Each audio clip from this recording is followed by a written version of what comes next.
Hello champions, कैसे हो आप सब। आपने नॉर्मल अरेस्टिंग सुनी है, हाउस अरेस्टिंग सुनी है, पर अब डिजिटल अरेस्टिंग बहुत ज्यादा चर्चा में है। चर्चा में कुछ इस तरह से है कि कई महीने से तो चर्चा में आ ही रहा है। न्यूज़पेपर में भी अब कार्टून छपने लगा है। इसका मतलब है कि इससे रिलेटेड सवाल पूछे जा सकते हैं। खास करके मेंस के लिए ये इंपॉर्टेंट टॉपिक है। तो अभी से समझ लीजिए कि डिजिटल अरेस्ट क्या होता है। ऐसा ना हो कि प्रीलिम्स में भी कुछ घुमा के पूछ दे और समझ नहीं पाए। डिजिटल अरेस्ट क्या होता है। नॉर्मली अरेस्टिंग सुना है आपने, कोई दिक्कत हुई, कोई मतलब क्राइम हुआ तो पुलिस वाले गए, हथकड़ी लेके पहना दिए, जेल में डाल दिए, नॉर्मल होता है। डिजिटल अरेस्ट का मतलब क्या है कि आपको डिजिटली कुछ ऐसा परेशान किया जाएगा जिसके कारण आप कुछ नहीं कर पाएंगे और आपको लूट लिया जाएगा। जिस तरह से पुलिस के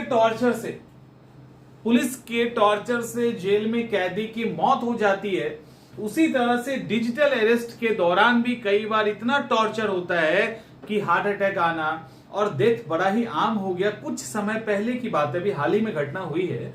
एक महिला इस डिजिटल अरेस्ट के कारण उसकी डेथ हो गई, क्योंकि जिसने फोन किया उसने बताया कि तुम्हारी बेटी सेक्स रैकेट में फंस गई है। उसी तरह से एक बुजुर्ग की डेथ हो गई क्योंकि उसका सारा पेंशन उड़ा लिया गया। ऐसी चीजें यहां पे चल रही है। अब सवाल यह होगा कि आखिर ये डिजिटल अरेस्ट होता क्या है। देखिए, डिजिटली किसी को फंसा देना, कन्विंस कर लेना कि तुम दोषी हो और तुम हमको इतना अमाउंट नहीं दोगे या हमारे लिए ये काम नहीं करोगे तो हम तुम्हारे साथ ऐसा वैसा कर सकते हैं। ठीक है, ये होता है डिजिटल अरेस्ट का पहला सीढ़ी।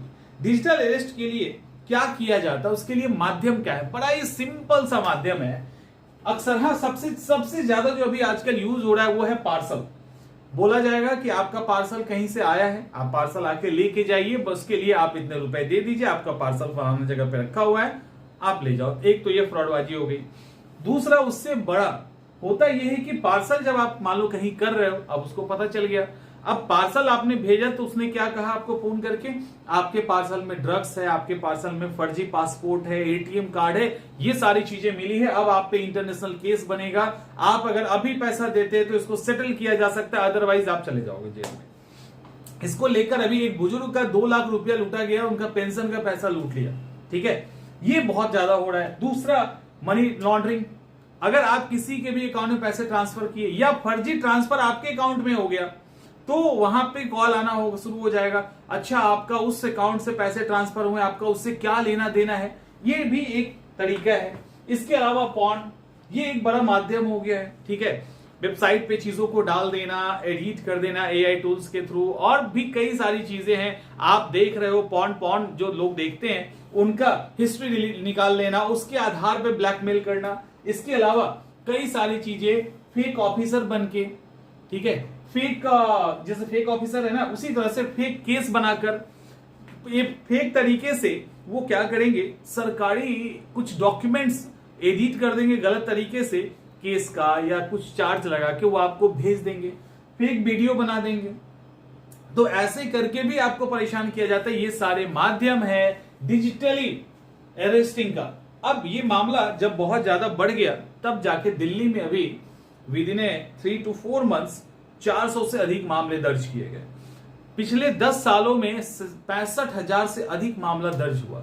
लगभग 4 लाख करोड़ से अधिक के पैसे लूट लिए गए। सवाल है इसमें क्या करना है। एक सबसे पहला कि कभी भी सरकारी अधिकारी डिजिटली इंफॉर्मेशन आपसे नहीं लेते, वो पर्सनल इंफॉर्मेशन लेते हैं। दूसरा कि कोई भी इस तरह की चीजें हुई तो लोकल अथॉरिटी या जो नेशनल पोर्टल है उस पे पोर्टल पे जाके आप रजिस्टर करवा दें।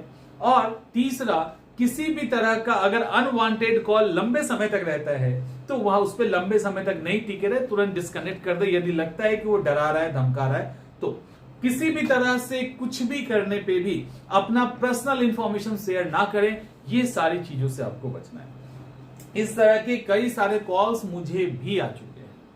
कुछ लोगों ने कहा आपके नाम पे लोन है, आप पैसे क्यों नहीं चुका रहे हो। कुछ लोगों ने कहा कि आपको 30,000 रुपए आपके अकाउंट में ट्रांसफर कर दिया गया, आप उस पैसे को हमको वापस कीजिए। ऐसे कई सारे कॉल्स आते हैं। ठीक है, और कॉल में कोशिश ये की जाती है कि आप फोन डिस्कनेक्ट ना करें।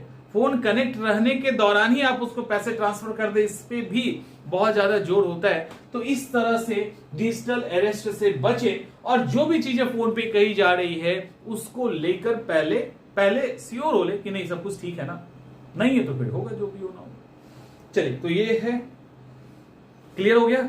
मिलते हैं हम लोग नेक्स्ट सेशन।